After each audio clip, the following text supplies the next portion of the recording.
Pria berkaos garis-garis ini tengah dicari-cari. Ia menculik anak perempuan 6 tahun yang berjalan bersamanya itu. Penculikan itu terjadi di pusat grosir Kramat Jati pada Sabtu sore 19 Juli. Saat itu, Cynthia Hermawan, anak pasangan Ridwan dan Siti Ermawati, pamit pada orang tuanya untuk ke tempat bermain di lantai 3A. Ibunya mengizinkan karena Cynthia biasa bermain di tempat itu. Siti pun melanjutkan berjualan aksesoris HP di lantai 3 pertokoan itu. Siti baru sadar anaknya tak terlihat sekitar pukul 6 sore. Pas jam 6 saya mau cari anak ini biar makan dulu. Jam 6 ya curiga, soalnya udah dicari beberapa kali nggak ada. Iya, biasanya kalau dicari ada, enggak dia pulang sendiri. Melalui kamera pengintai yang terpasang di pusat pertokoan itu, terlihat Cynthia berjalan dengan seorang lelaki tak dikenal orang tuanya. Diperkirakan, bocah itu dihipnotis hingga mau saja mengikuti, bahkan menumpang hingga angkot jurusan Kranji. Pasangan itu berharap polisi segera menemukan anaknya dalam keadaan sehat, juga menangkap penculiknya. Ivan dan Elsie melaporkan untuk Poskota TV. Kisah pembunuhan dan mutilasi daging anak-anak dijual ke rumah makan. Terdakwa pelaku anak-anak mutilasi di kawasan Rokan Hilir dan Siak. Delvi dan Supian membeber kisah mereka mendapatkan korban ke-6 dan ke-7. Keduanya mencari korban di salah satu lokasi bekas penggalian tanah di Desa Pinang Sebatang Timur, Kecamatan Tualang, Siak. Sore itu ada 3 orang anak yang sedang mandi di sana. Dari 3 anak itu, Delvi menunjuk Marjevan Gea, 8 tahun, sebagai korbannya. Baca kisah pasangan Delvi dan Dita membunuh dan mutilasi korban. Delvi dan Supian membujuk Marjevan dengan mengajaknya jajan ke kedai. Di sana, selain membeli makanan ringan, Delvi juga membeli pisau cutter. Korban kemudian digiring ke hutan akasia. Di sanalah bocah malang itu dibunuh dan dimutilasi. Pada pertengahan Juli 2014, Delvi kembali mengajak Supian mencari korban. Kali ini mereka punya ide gila untuk menguliti dan menjual daging korbannya. Mereka pun menemukan korbannya di lokasi pemancingan tepi sungai, masih di Desa Pinang Sebatang Timur, Kecamatan Tualang, Siak. Dari 3 anak yang sedang memancing di situ, nasib malang menimpa Femasili Madeva, 10 tahun. Sama seperti Marjemen, ia dieksekusi di hutan akasia. Dagingnya dijual dengan mengelabui pemilik rumah makan dan kedai tuak di Perawang bahwa itu daging sapi. Baca Delvi, si pelaku mutilasi, incar kemaluan anak-anak, namun pembunuhan Femasili meninggalkan jejak karena ada yang melihat mereka membawa bocah itu ke hutan akasia. Berkat keterangan warga, polisi membekuk Delvi di rumah saudaranya di Kota Duri, Bengkalis, 22 Juli 2014. Selanjutnya polisi meringkus Supian, DP, dan Dita. Sidang perdana Delvi Ces akan dilanjutkan Senin, tanggal 10 bulan 11 tahun 2014 depan dengan agenda mendengarkan keterangan saksi-saksi. Ini cara Delvi Ces memutilasi bocah untuk syarat jadi dukun.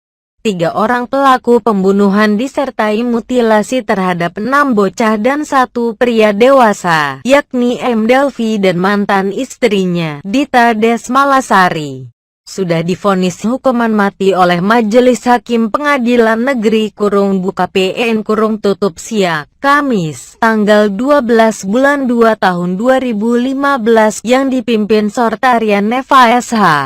Delvi, 20, yang dianggap sebagai otak pelaku pembunuhan berantai terhadap 7 korbannya yang semuanya laki-laki. 6 diantaranya masih anak-anak, lebih dahulu divonis mati. Baru menyusul Supian dan terakhir Dita Desmalasari, mantan istri Delvi. Menurut kesaksian Diki Pranata, 17, yang dihadirkan jaksa pada sidang lanjutan kasus pembunuhan dan mutilasi di Pengadilan Negeri Siak Sri Indrapura, Selasa, tanggal 23 bulan 12 tahun 2014. Perbuatan mutilasi itu dilakukan secara sadis. Saat itu saya melihat kondisi korban yang masih berusia sekitar 10 tahun dalam keadaan mati. Leher anak itu koyak, sepertinya baru dipotong oleh Delvi dan Supian. Darah di bagian leher terlihat sudah kering, kata saksi Diki Pranata. Masih menurut Diki, Supian kemudian mengambil cutter dari kantong celananya dan kemudian memutilasi daging korban yang sudah tidak bernyawa. Supian membelah dada anak itu dan kemudian mengambil jantungnya, tuturnya. Supian juga memutilasi bagian paha, betis, lengan tangan kanan dan kiri, dan bagian bau. Supian hanya mengambil dagingnya saja, tulang-tulang korban masih utuh. Daging itu kemudian dimasukkan dalam kantong plastik yang berjumlah 7 kantong, paparnya. Setelah memutilasi daging korban, sambung saksi Diki, baru kemudian Supian memutilasi kemaluan korban itu. Ketika itu saya melihat Supian hanya memutilasi bagian kemaluan saja, untuk bagian testis tidak dimutilasi, ujarnya kepada hakim. Setelah kedua terdakwa selesai memasukkan daging korban dalam kantong plastik, kemudian mereka meninggalkan korban yang hanya tinggal rangka dengan menutupi pakai daun.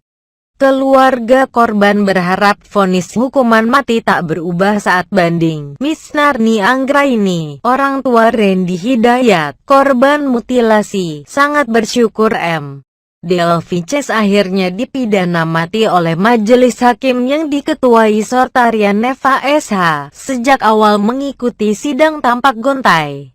Ia mendadak bersemangat karena merasa telah mendapat keadilan untuk putranya itu. Namun, saat diwawancara, ia menangis kembali karena bagaimanapun hukuman terhadap Delvi Ces itu takkan mengembalikan putra keempatnya itu. Saat dibunuh dan dimutilasi Delvi, dibantu Dita Desmalasari, putranya baru berusia 10 tahun.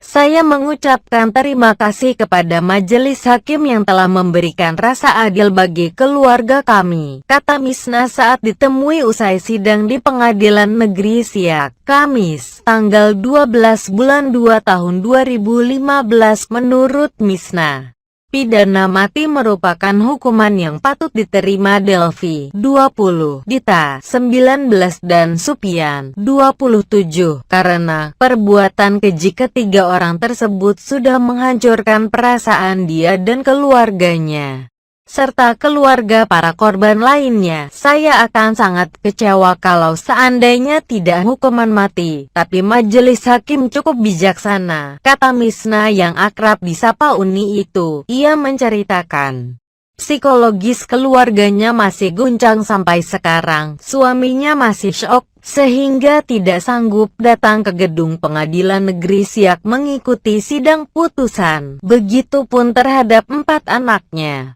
yang masih murung selama Randy hilang dari rumah. Saya ajak suami datang ke persidangan. Awalnya dia semangat untuk ikut, tetapi pagi-pagi tiba-tiba dia agak syok.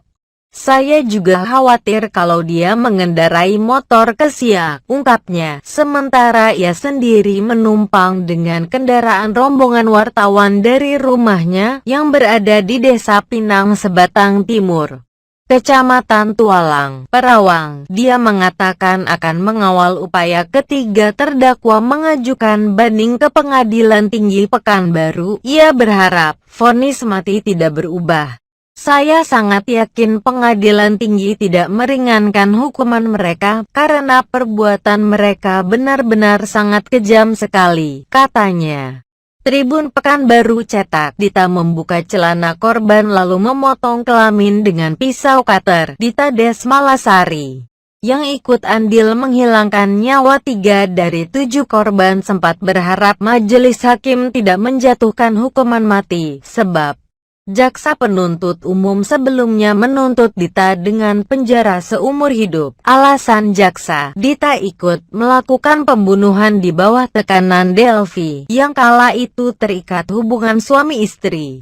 Dita yang raut wajah datar itu menjadi perhatian banyak hadirin. Ia tampak bertambah gemuk selama menjalani proses hukumnya. Sebelum duduk di kursi pesakitan, ia masih sempat melempar senyum. Ia tetap santai walaupun hakim membacakan 2 berkas dari fakta-fakta persidangan sebelumnya. Dari uraian hakim, Dita lah yang berperan membuka celana korbannya sebelum Delvi mencekiknya. Dita pula yang memainkan kelamin korbannya sebelum dipotong dengan pisau cutter. Perbuatan yang membuat Roma hadirin merinding itu dibacakan secara seksama oleh majelis. Dita tampak biasa saja saat banyak hadirin keluar ruangan sidang karena tak sanggup mendengarkan kronologi perbuatannya pada korban-korbannya. Saat itu, orang tua salah satu korban mutilasi, Misna Anggraini, warga desa Pinang Sebatang, Tualang, Siak, tak henti mengucurkan air matanya di bagian belakang ruang sidang, sehingga sempat menjadi perhatian awak media. Namun, tuntutan jaksa terhadap Dita tidak disepakati majelis hakim, sebab Dita mempunyai andil besar pula dalam menghabisi nyawa korbannya.